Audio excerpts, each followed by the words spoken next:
इसकी मूवमेंट सबसे ज्यादा किस स्टेट ऑफ मैटर में होगी? आंसर करिए बच्चों। गैस में। तो काइनेटिक एनर्जी सबसे मैक्सिमम कहां पर होगी? Yes yes, wonderful. गैस में सबसे ज्यादा काइनेटिक एनर्जी होगी because particles have a lot of space to move. They move continuously and in random speedy motion. तो यहाँ पे बच्चों सबसे ज्यादा जो काइनेटिक एनर्जी होती है वो गैस के केस में होती है. ऑलराइट, इसके अलावा बच्चा और कहीं पे कोई प्रॉब्लम किसी भी बच्चे को? लास्ट में आप लोगों को डिफ्यूजन कराया था, ब्राउनियन मोशन कराया था, वहां पे किसी बच्चे को कोई डाउट है? सबको डिफ्यूजन क्लियर हो गया? ओके, चलिए फिर हम आगे आज न्यू टॉपिक स्टार्ट करते हैं. That is SI unit of temperature. बच्चों SI क्या होता है? What is the full form of SI?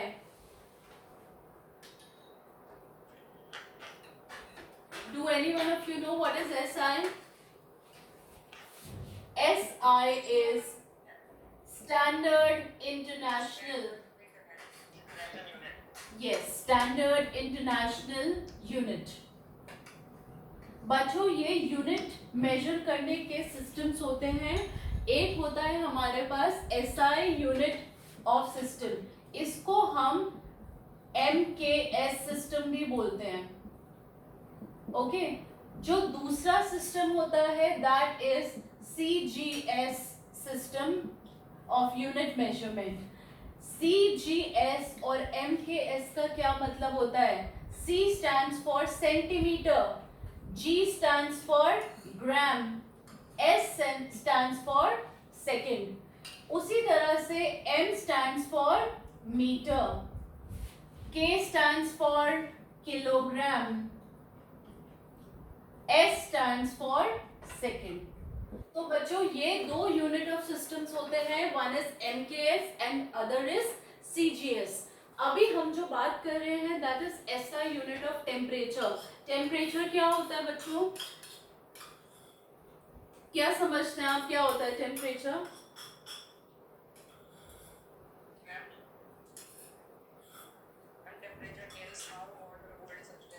Yes exactly. Temperature आपको बताता है कि किसी भी चीज, कौन सी चीज हीट को कितना ज्यादा एब्जॉर्ब कर रही है या कितना ज्यादा हीट को रिलीज कर रहा है, यानी कि कोई चीज कितनी ठंडी या कितनी हॉट है.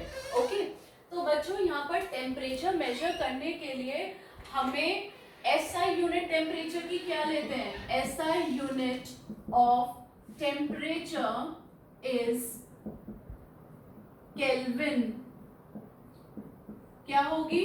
Kelvin, which is represented as capital K. SI unit temperature की क्या होगी बच्चों? केल्विन. CGS अगर हम यूनिट देखें तो CGS unit of temperature is degree Celsius. क्या होगी? Degree Celsius. यहाँ पे बच्चों दोनों यूनिट्स के बीच में एक कन्वर्जन सिस्टम भी होता है जहां पर हम टेम्परेचर को अपने अकॉर्डिंग कन्वर्ट कर सकते हैं. यहाँ पे रिलेशन क्या होगा? K is equal two degree C plus 100. ये रिलेशनशिप नोट कर लीजिए. और अगर आपसे पूछा जाता है डिग्री C और K में क्या रिलेशन है, देन वी से 0 डिग्री, हमेशा 0 डिग्री टेम्परेचर किसके इक्वल होता है? 273 केल्विन. ये एक रिलेशनशिप है between degree C and kelvin. यानी कि जो वाटर का 0 डिग्री क्या होता है बच्चों? It is freezing point of water. It is 0 degree Celsius, or we can say this is also the melting point of ice. Melting point of ice भी कितना होता है? 0 degree Celsius. ठीक है बच्चों? तो 0 डिग्री हमेशा किसके इक्वल होगा? 273 केल्विन। और रिलेशनशिप क्या होगी हमेशा? K is equal two degree C plus 100। इस पे बेस्ड एक क्वेश्चन करिए बच्चों। Question is convert the temperature 25 degree C into Kelvin। कितना आएगा answer? 125। How much? 125 Kelvin। 125। Oh, I have written 100। बच्चों इसको करेक्ट कर लो, this is 273। I am so sorry, इसको करेक्ट कर लो। 100 is boiling point, this is 273। यहाँ पे करेक्ट कर लीजिए, मिस्टेक हो गई है। अब करिए सॉल्व, कितना आएगा? यस, आपने क्या किया? Simply 25 plus 273, so it came out to be 298 kelvin. ये बच्चों रिलेशनशिप याद रखना है। और अगर आपको कोई चीज केल्विन में दी है, सपोज आपके पास 300 केल्विन टेम्परेचर है, आपसे कहा जा रहा है कि आप उसको डिग्री सेल्सियस में रिप्रेजेंट करिए, तो कितना हो जाएगा? 300 केल्विन कितने डिग्री सेल्सियस के इक्वल होगा?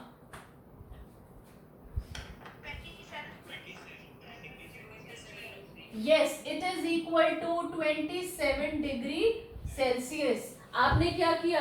यहाँ पे केल्विन 300 था और डिग्री सी आपने सिर्फ 273 को उधर रखा है और आंसर आपके सामने है। This is very very simple formula जिस पे बेस्ड आपको क्वेश्चन पूछा जा सकता है 1 मार्क्स में। ओके बच्चों, यहाँ तक सबको क्लियर है? आगे चलते हैं नेक्स्ट टॉपिक पे।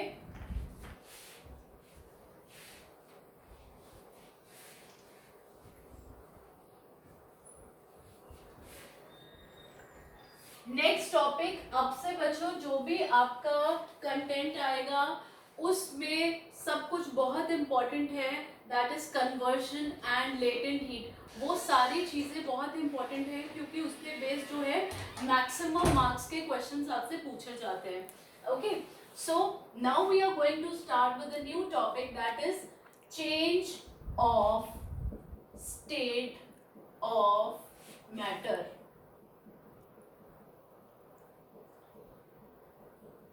यानी कि इस स्टेटमेंट का मतलब क्या हुआ? Change of state of matter, solid का लिक्विड में टर्न होना, लिक्विड का गैस में और गैस का सॉलिड में, या फिर कोई भी वाइस एंड वर्सा। ठीक है बच्चों, यहाँ पे पहले एक फ्लो चार्ट समझेंगे। Solid, liquid, gas.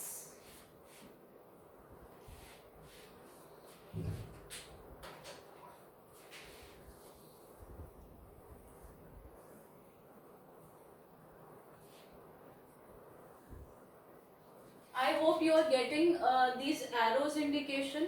ये अगर यहाँ पर एरो पॉइंट हो रहा है, इट मीन्स ये इसकी तरफ जा रहा है। जब कभी भी बच्चों सॉलिड से लिक्विड में कन्वर्जन होता है, that process is said to be melting. We know very well, and it is also known as fusion. Other name of melting is fusion.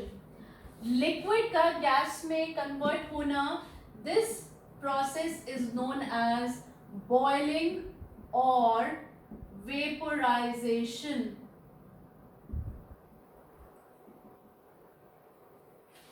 Gas से बच्चों सॉलिड में कन्वर्ट होना, that is known as sublimation। अब यहाँ पर हमारे पास कुछ arrows reverse में भी आ रहे हैं। लिक्विड का सॉलिड में कन्वर्ट होना, what it is said to be? It is known as freezing or solidification। The other name is solidification, क्योंकि हम solid बना रहे हैं। उसी तरह से गैस का लिक्विड में कन्वर्ट होना क्या कहलाएगा?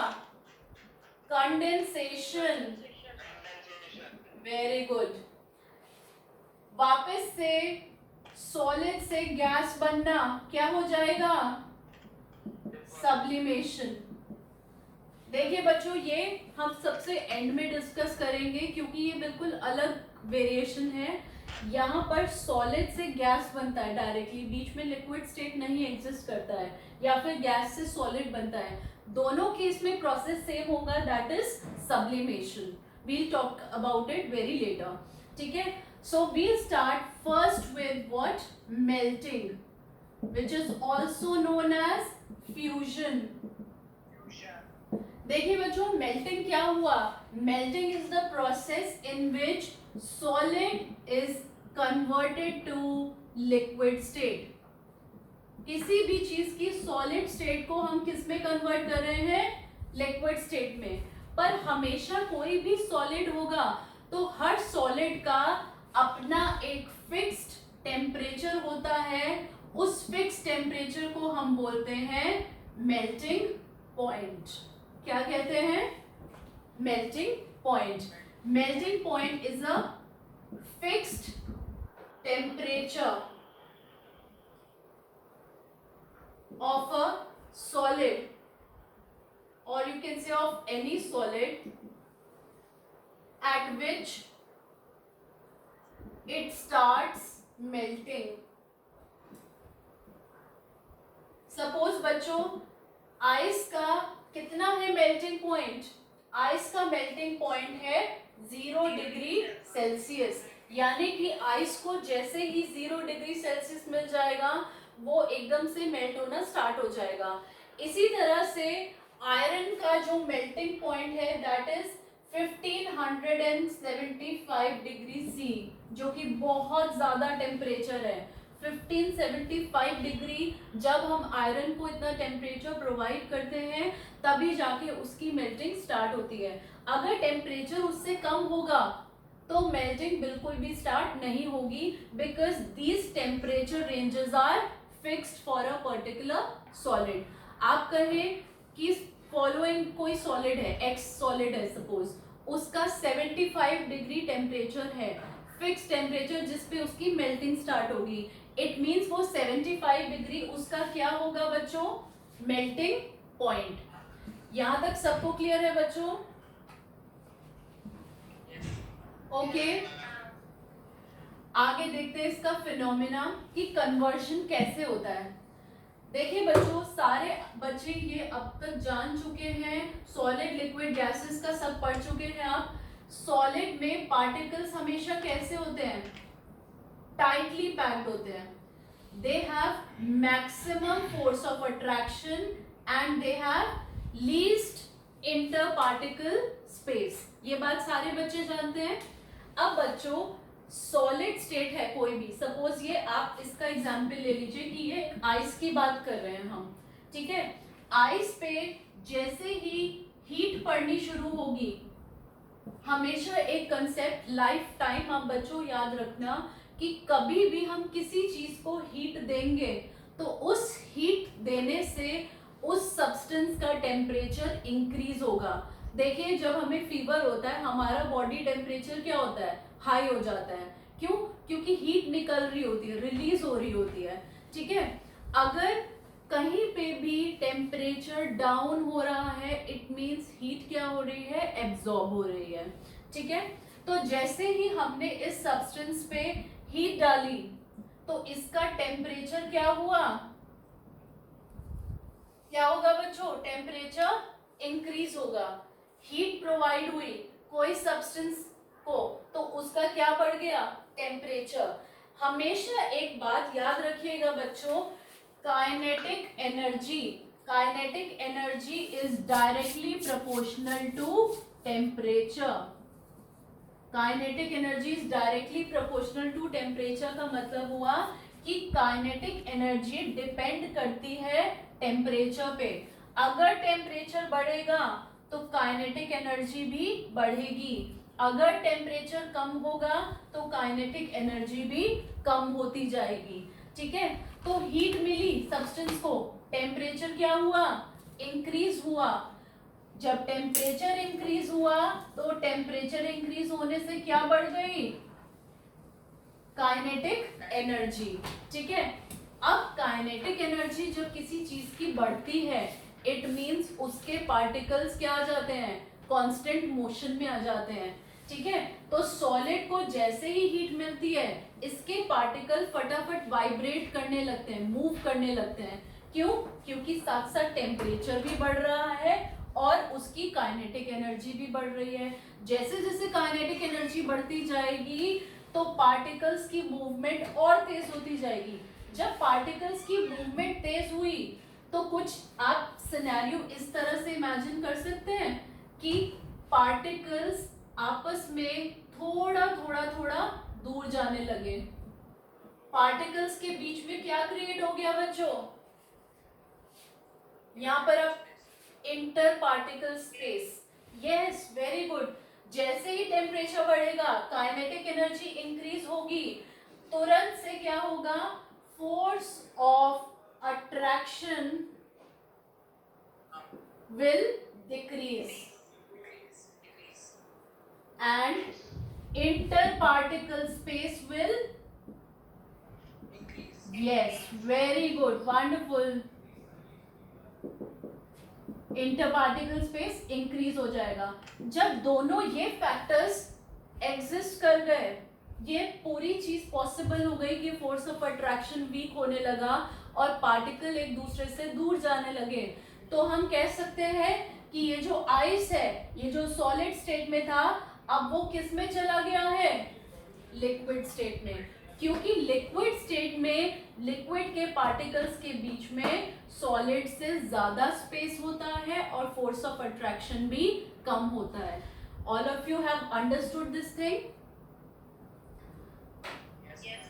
हमेशा एक समरी बिल्कुल दिमाग में याद रखना, हीट मिली, हीट मिलने से क्या बढ़ा, टेम्परेचर बढ़ा।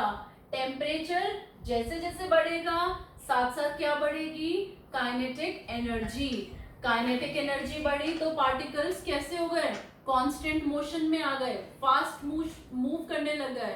ठीक है, और उस फास्ट मोशन से क्या हुआ, फोर्स ऑफ अट्रैक्शन धीरे धीरे ब्रेक होने लगा, डिक्रीज होने लगा और इंटर पार्टिकल स्पेस इंक्रीज हो गया। Hence we can say the solid has converted to liquid state. Is it clear? हाँ जी बेटा। Yes ma'am. किसी बच्चे को कोई doubt? Yes ma'am. I want to ask. हाँ जी पूछिए। Ma'am, but why kinetic energy increases when temperature increases? बेटा क्योंकि टेम्परेचर बढ़ता है, जैसे ही टेम्परेचर राइज होगा तो पार्टिकल धीरे धीरे अपनी प्लेस पे वाइब्रेट करने लगेंगे। There is transitional energy, there are so many things which are involve, जहाँ पे पार्टिकल जैसे ही वाइब्रेट होगा। अब आपने पढ़ा है कि काइनेटिक एनर्जी क्या है, kinetic energy is that energy which is possessed when a particle is in motion. जब तक कोई चीज मोशन में ही नहीं होगी तब तक उसके पास जीरो काइनेटिक एनर्जी होगी। टेम्परेचर जैसे ही इन पार्टिकल्स के ऊपर इंक्रीज होगा तो ये पार्टिकल्स वाइब्रेट करने लगेंगे, उसी से ही इनकी काइनेटिक एनर्जी भी इंक्रीज होने लगेगी। इसीलिए हम कहते हैं कि temperature and kinetic energy is directly related. ठीक है बच्चों, अब आया आपको कंसेप्ट समझ? अभी कोई डाउट है बच्चों? ओके आप बच्चों, आपसे अगर पूछा जाए कि मेल्टिंग पॉइंट क्या होगा, how will you define melting point of a solid? Melting point is the measure of force of attraction between the particles of a solid।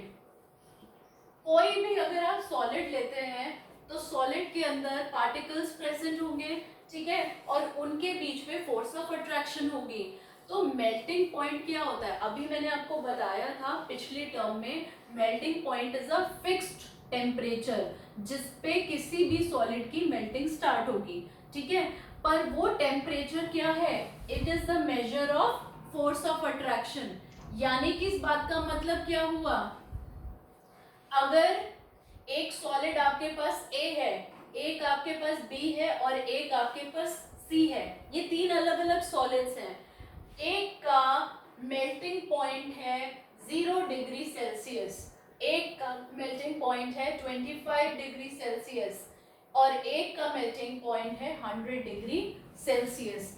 यानी कि आप लोग बताइए कि इसमें से सबसे ज्यादा किस सॉलिड में फोर्स ऑफ अट्रैक्शन ज्यादा होगी?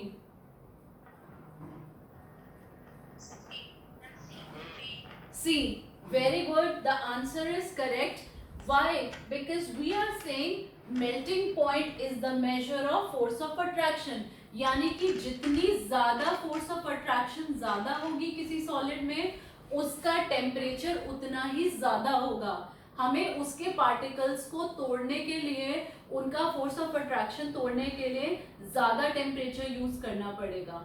ऑलराइट, सो हमने बताया था आयरन का 1575 डिग्री टेम्परेचर है, मेल्टिंग पॉइंट है, यानी कि आयरन के पार्टिकल्स के बीच में फोर्स ऑफ अट्रैक्शन बहुत बहुत ज्यादा है। ठीक है, यहाँ तक सबको क्लियर हो गया बच्चों? Yes, ma'am. Alright, we'll move to next phenomena, that is boiling. कहीं पे भी किसी बच्चे को क्लियर ना हो, डाउट हो, तो please immediately ask the question.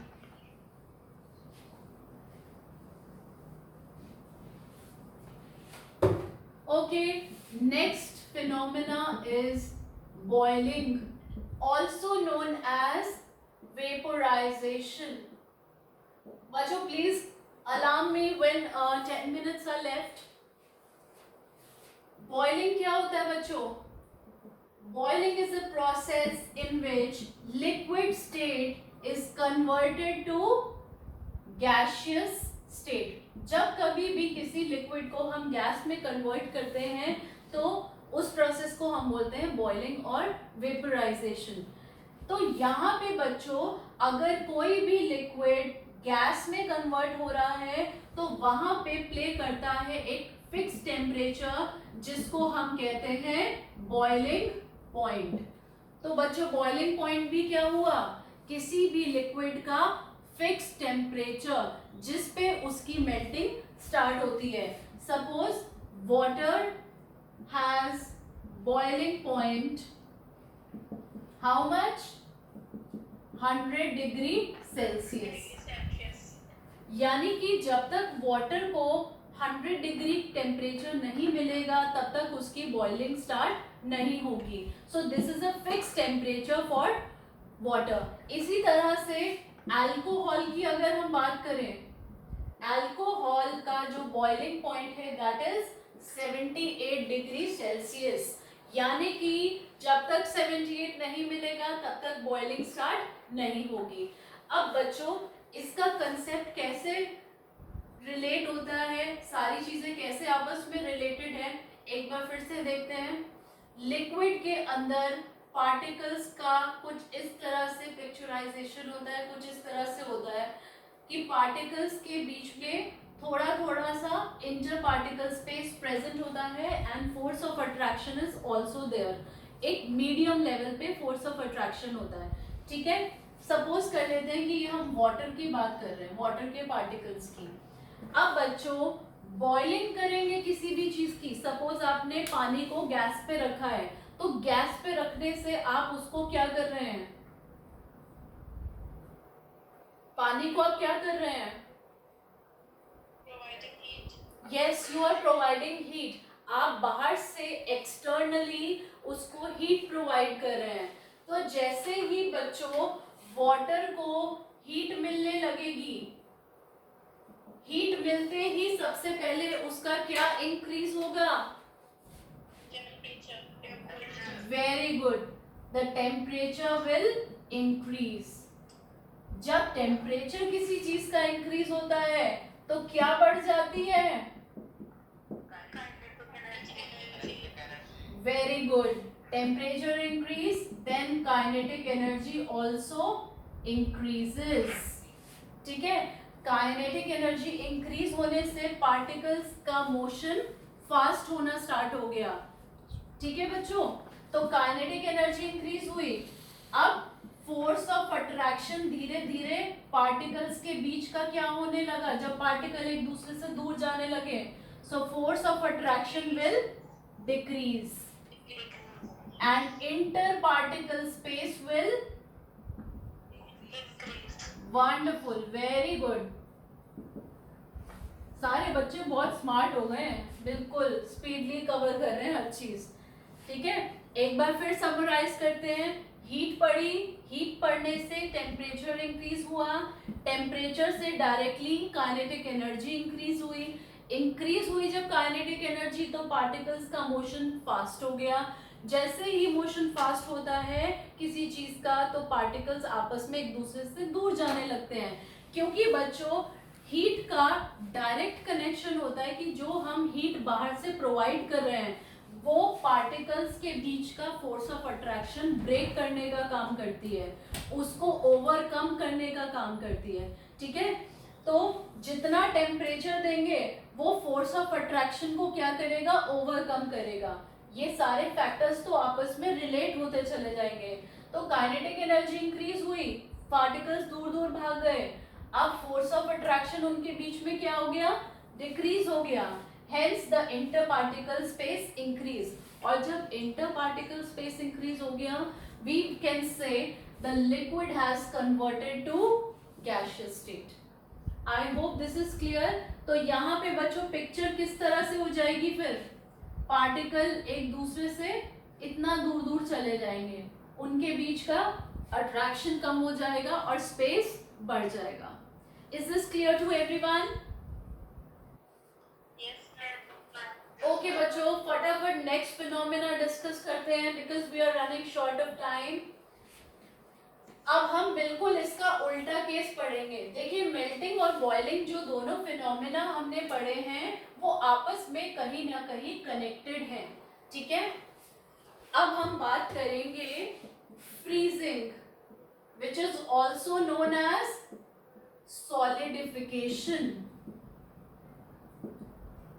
Freezing is the process in which liquid state is converted to solid state.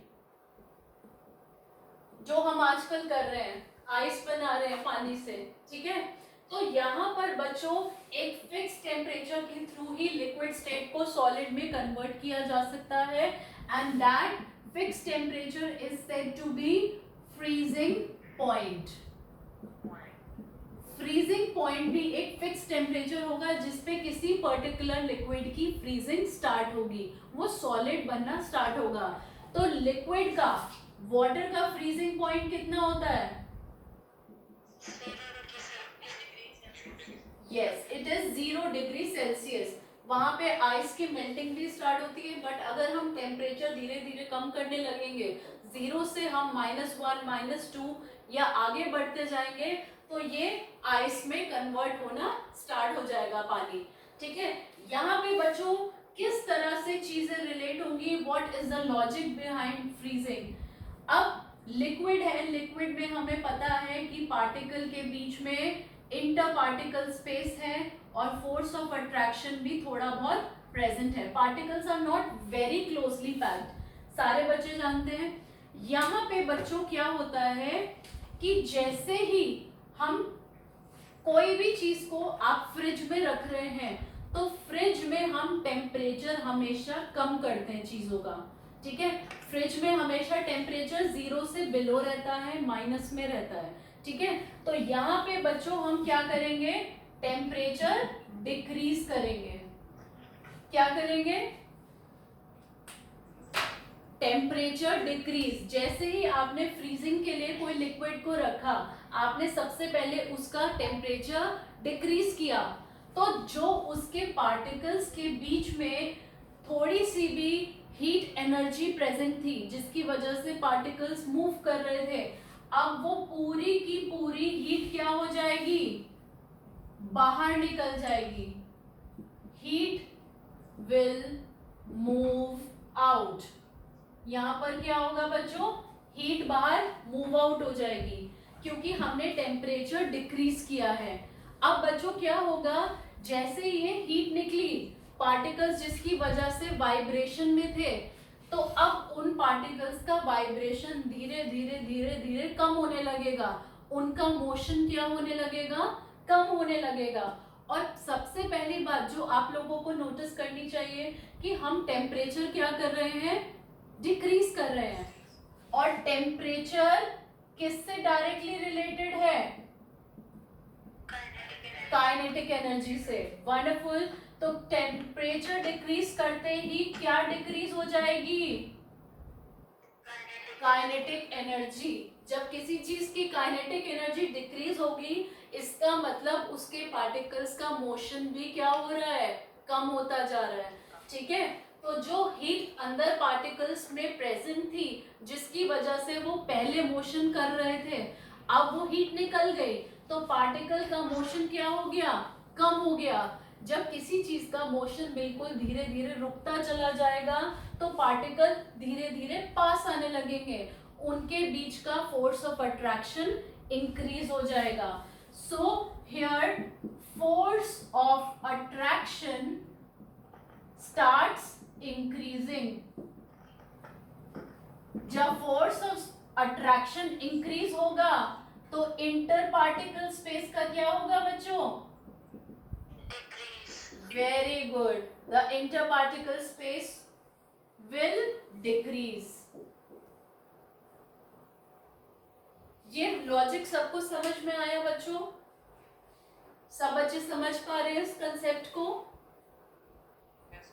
Any doubt anywhere, कोई भी बच्चा अगर इसको नहीं समझ पा रहा है प्लीज लेट मी नो।